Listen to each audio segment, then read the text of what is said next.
The Maharashtra Vidhan Sabha or the Maharashtra Legislative Assembly is the lower house of the legislature of the Indian state of Maharashtra. It is situated in the Nariman Point area of South Mumbai in the capital Mumbai. Presently, 288 members of the Legislative Assembly are directly elected from the single-seat constituencies.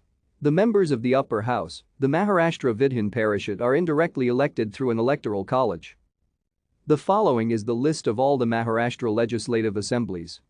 The budget session and the monsoon session are convened in Mumbai, whereas the winter session is convened in the auxiliary capital Nagpur.